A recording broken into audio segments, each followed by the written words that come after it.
Welcome to the Alive Loren Podcast and the place of celebrating, of stepping into, of leaning into, embracing all of life.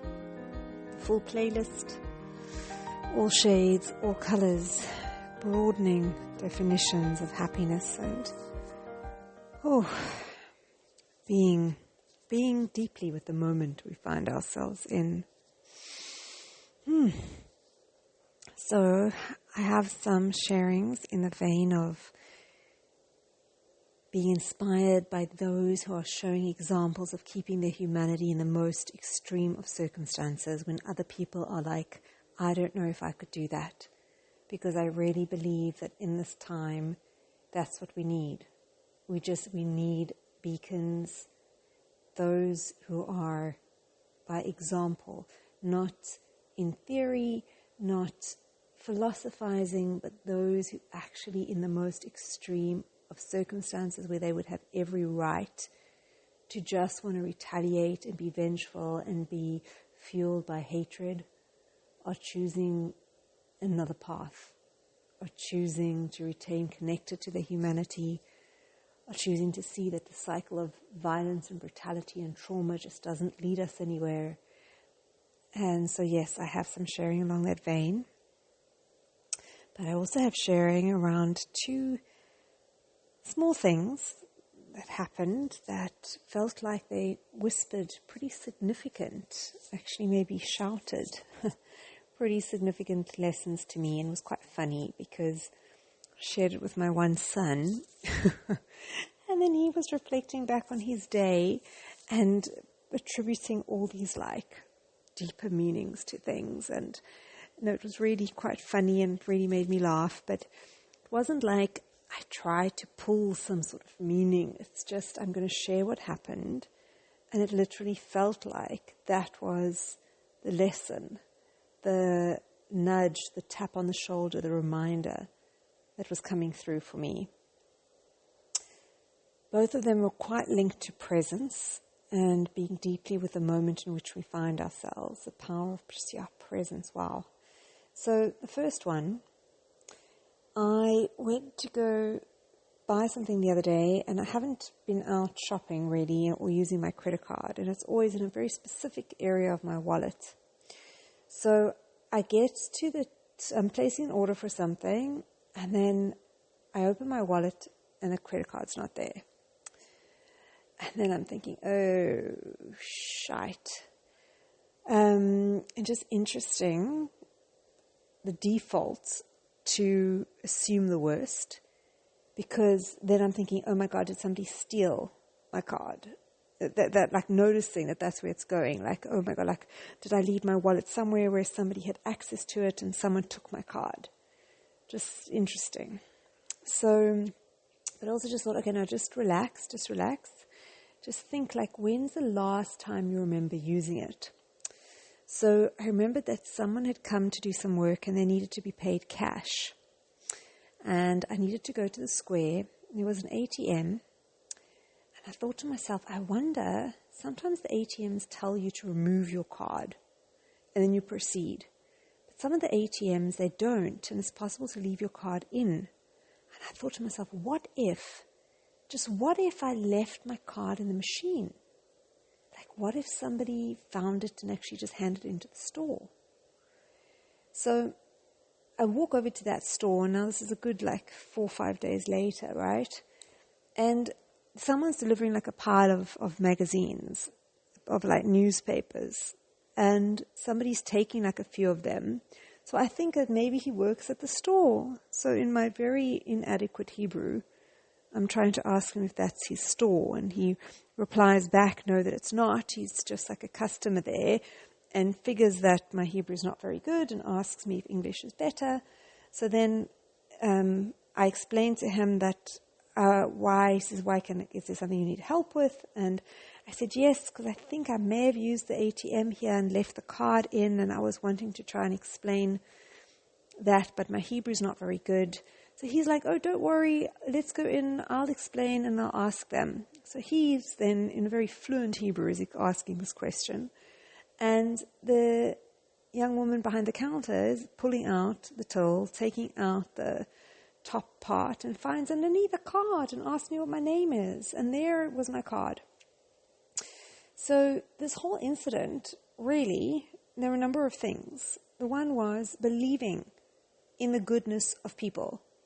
Like, because this whole thread and this whole vein of everything that's happening now, and like how you have restorative justice, which is about believing in humanity, believing in the potential for someone to rehabilitate and reintegrate, not dehumanizing. It's the actual exact opposite. It's believing in people even when they're giving you no reason to do so. Believing in the potential. That judgment is not ours, but to just always constantly, it's not ours, it's not ours. It's like when a farmer plants, it's not to judge which seed is going to grow.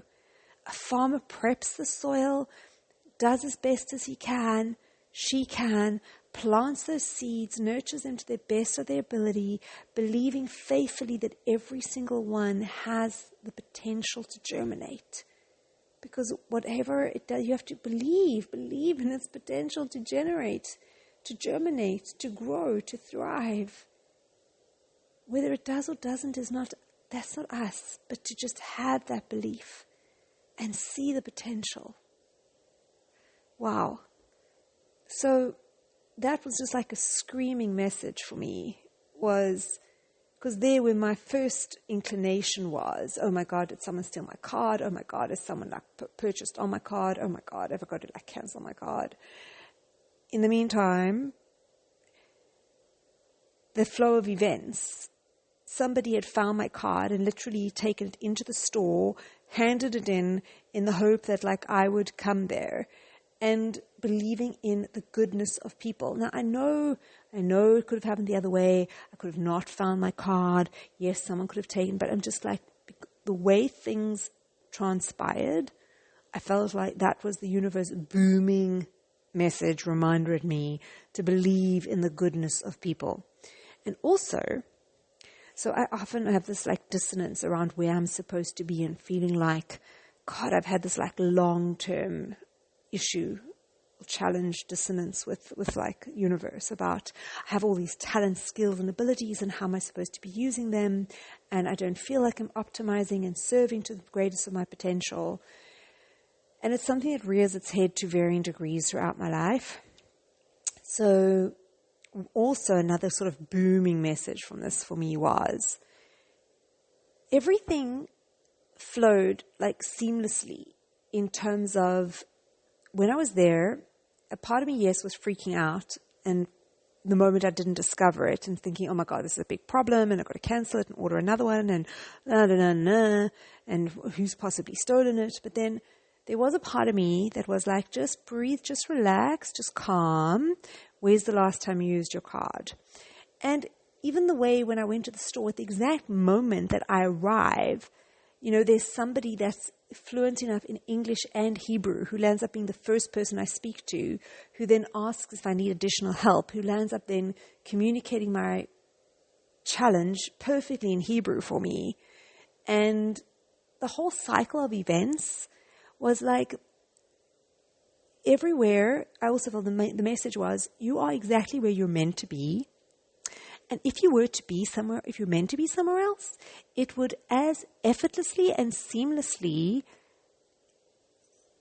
reveal itself, and you would be in that other place. So wherever you are is exactly where you're meant to be. And even if it's to really like come to grips with the fact that everything you do, everything in the energy that you bring can be the most spiritual serving of everybody thing, whether it's washing dishes, whether it's doing a job that I feel is not the best fit for me, whether I feel like I'm not optimizing my talent, skills, and abilities, that actually serving the moment that I find myself in to the best of my ability, whatever is in front of me, and doing that with a full heart and soul, that there is no difference. There aren't tasks that are more spiritual and less spiritual, that everything can be equally as contributing to gratitude and presence and an energy of gratefulness for all of life that presents from how I am engaging with the moment, not to distinguish and make certain things spiritual and other things not, but that everything can become imbued with spirituality and meaning, and that each of us are exactly where we're meant to be, because if we were meant to be somewhere else, we would. Just something about it was like so profound. I'm already on 10 minutes, so I'm going to try to wrap this up. The other one also was, I'm busy sweeping the floor. And also the whole thing there with presence was, if I'd been present the first time round, to actually be with my drawing the money, I would have actually then taken the card out, but I was obviously thinking about a million other things and not in the moment. So the same thing happens. I'm sweeping this flight of stairs, and in the moment, I'm thinking of a million other things, and normally this flight of stairs goes halfway, and then it's got like a flat little section, and it turns for the next half a flight. This one had 2 steps in the midsection, and I was so mind somewhere else that I stepped back thinking it's flat when it's not checking.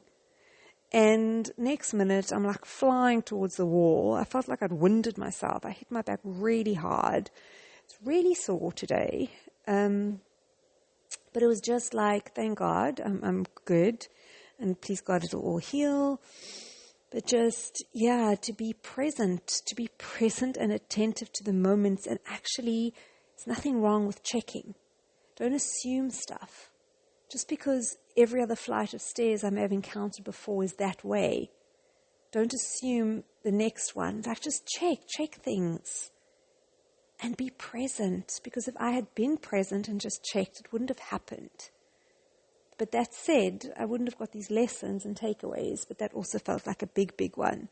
Be present, and also I swear, because it was quite recently that I injured my knee and now I've injured my back, where I've had to slow down. And like I said, my other lesson was, I'm exactly where I'm meant to be, because if I was meant to be somewhere else, I would. So here as well, just be in the moment you find yourself. Where are you trying to rush to? There is nowhere else to rush to. Just be where you are with a fullness of presence and gratitude of heart, and that's it. And then, taking inspiration from those, there is the most exquisite, if you YouTube search, right? I just want to see, just give me a second. So I'm sure if you YouTube search, "We Must Stop the War," MSN BC. I don't know what broadcasting corporation that is, but BC Broadcasting Corporation, but MSN. M for mother, S for sugar, N for November, MSN BC. We must stop the war. Also, if just trying to think, you should definitely find it. Let me just see if it comes up. You see, I've already watched it, so it would come up for mine. But definitely, if you give me one more second.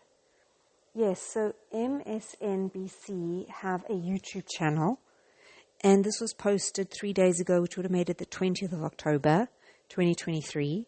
So if you go look on that channel, on that date, you should definitely find "We Must Stop the War." And these are all Israeli families directly impacted. They've either had direct family killed or currently presumed to be held hostage, and all of them saying things like, we need to stop killing innocent people. It's not the way to bring peace and security. We need to stop the war because war is not the answer. And that they are suffering too. We have to stop this killing between us and them. And there's a peace activist, the son of a peace activist, talking about how pain is pain. And the only way to have safe lives, good lives, is with peace. Because vengeance is not a strategy. And may no one use their grief to kill more people.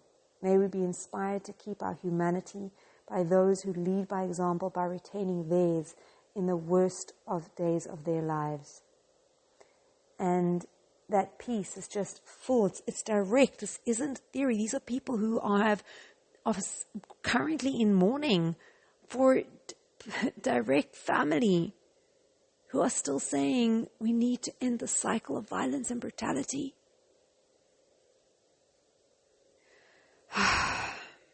Yeah. So I don't know. I honestly don't know. But just the more of us that can just, as much as we can, hold a resonance of humanity, of believing in the potential for restoration, for rehabilitation, for reintegration, even when it looks impossible. Somewhere, somehow, we have to keep that hope alive. We don't have to, but let's choose to, because what is the alternative? Just an endless cycle of brutality, violence, and trauma? We need another model that makes that model non-existent. So here is also to really knowing that we are exactly where we're meant to be. Whatever we're doing with our fullest heart directly in front of us, there is no difference in spiritual prowess of different activities and the power of deep presence. And may we be inspired to retain our humanity by those who retain it on the worst days of their lives. Gosh, full-hearted, soulful, adventuring, precious heart. Until we meet again.